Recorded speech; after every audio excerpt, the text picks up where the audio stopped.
This might be Frank Dello Stritto. Hold on a second. Hello? Oh, Joe. Hey, Frank. Yes, calling to talk about movies. How you doing? Good. Say hi to Frank Schaefer. Frank Schaefer, how you doing? I'm doing fine. We're having a nice conversation here. What are you up to? Okay, well, I just ran home from work. I had to work late tonight, so I could call on time to talk about A Farewell to Arms. Is that right, Joe? That's correct. And let me see here. What time do you have on your watch? It says 11 minutes to 9. We've got about 4 minutes left. I just wanted to wrap up by saying, hold that thought, Frank Dello Stritto. Thank you so much for being here. I wanted to wrap up by saying there's a responsibility when this whole thing, the world is ending. Right. And people start dying over it. Yeah. That's so irresponsible. Well, and the crazy thing is, we're in the middle of a situation.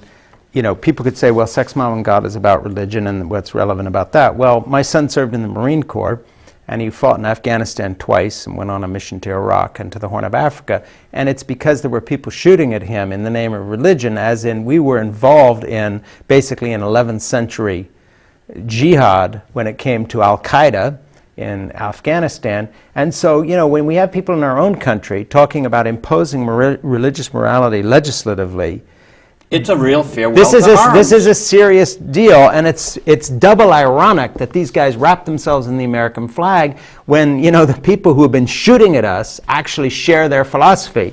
They don't share their religion, but they share their philosophy about imposing religion on people. That's what the Taliban does. That's what Al-Qaeda is all about. And here we got it in our own country in the form of, these lunatics on the religious right. So Sex, Mom, and God is the book anyway. Wow. Frank Dello Stritto, sorry, man. But we were in this conversation, but A Farewell to Arms kind of segues nicely, doesn't it? It sure does. Now, are you showing the 1932 or the 1957 version? Hey, Anthony, what version are we showing? Do you know?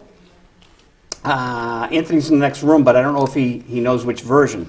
I've got two Franks here today, and I really appreciate your time. Hey, it's been good. You're always welcome back. Yeah, I'd love to come back. Just invite me sometime. I'll be down here. And we do a public access movie, a public domain movie, and we don't have that information, Frank. Sorry. Okay, well, I'm going to guess it's the 1932 version, which might have fallen out of the copyright protection. And if it's the 1932 version, I got to sign your book for you. My guess is you're Joe, right? I mean, it is an anti-war tale, but Hollywood being Hollywood, they played up the romance more and gave the stars more center stage. A couple of things for your viewers. Helen Hayes made precious few movies in her life. She was primarily a stage actress, so this is a chance to see her in her prime, where she's a young woman. Gary Cooper, we usually see him as an older man on the movies that are broadcast today, and here he is as young and as virile as they come. The interesting thing about this is early 30s, and they approached the out-of-wedlock pregnancy pretty much head-on, which you could do from 1930 to 1934, but there were grumblings about that being on screen. And that was our theme of the show tonight. Well, and then the Hayes Commission, and it all changed, didn't it? Yeah, well, they passed the production code in 1930, but they pretty much ignored it because they, after all, paid the production code, and then the Catholic Church, the Legion of Decency, put a lot of pressure on them, so the production codes became pretty strictly enforced from 1934 until the 50s, and when it started to loosen. Incidentally, the first version of Farewell to Arms was 1932, before the production code really kicked in, and the second version is 1957, just as the production code was crumbling, and both of them deal with an out-of-wedlock pregnancy, which for most of the 30s, all of the 40s, and a good part of the 50s would have been a taboo subject. What a nice subject for our show tonight. Yeah, it's great. Good choice. And you know what? If Sarah Palin and company have their way, we'll be back in the same spot. Okay. Well. See, we were talking about Sex, Mom, and God. Well, we're talking about Sex, Mom, and God and censorship, and just the fact that, the whole idea of trying to impose morality legislatively, and it actually fits in very well because it's what we've been talking about for an hour. And so this is a good segue. Huh? Are we still on the air? Oh, yeah. Okay. We're just building it into the conversation. Hope you don't mind. I don't mind it at all. Farewell to Arms was supposed to be autobiographical of Ernest Hemingway, and the two actors that played the lead role, Gary Cooper in the 1932 version and Rock Hudson in the 1957. And I'm saying both because I honestly don't know which one you're showing. Neither one reminds me of Ernest Hemingway at all. So they smooth that edge over. And for people that are going to movies today, Ernest Hemingway steals his scenes in the newest Woody Allen movie, Midnight in Paris. Which, you saw it? I saw it. I loved it. I did too. I was just talking to Joe about it, telling him he's got to go. But I also told him the less you know about this movie before you see it, the more you're going to enjoy it.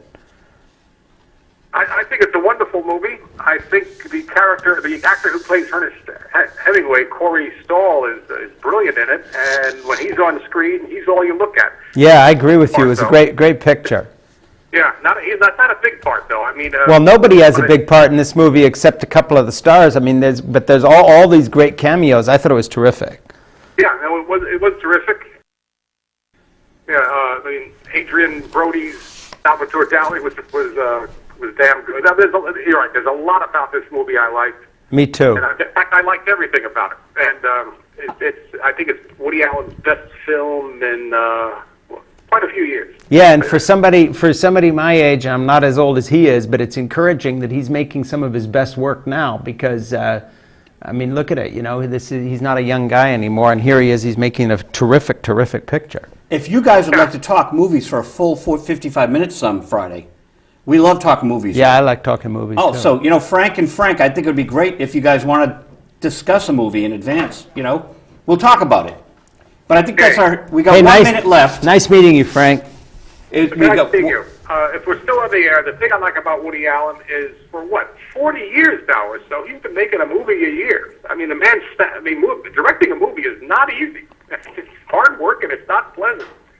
And yeah, he's really something. He's made some good ones. He's made some I'm not too in favor of, but he is. He's as far as I'm concerned, this ranks with his best. It's a good picture. But he's been doing this for so damn long. And we got to wrap up now. Frank, thanks for calling in. Frank, thank you for being on the show. You. Thank you to Jeff Dearman and Anthony Gamari and Joe LaRocca, who did see the movie as well. Yeah. And good night, everyone. Thanks.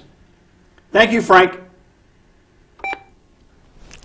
We done? Visual radio. That's good. I think the tape's still rolling, so I can. There we are. We faded to black. We're good. Hey, Jeannie. Did you have fun? I had fun, Joe. I'll see you again. Yeah. Good luck with everything. I'll look for this.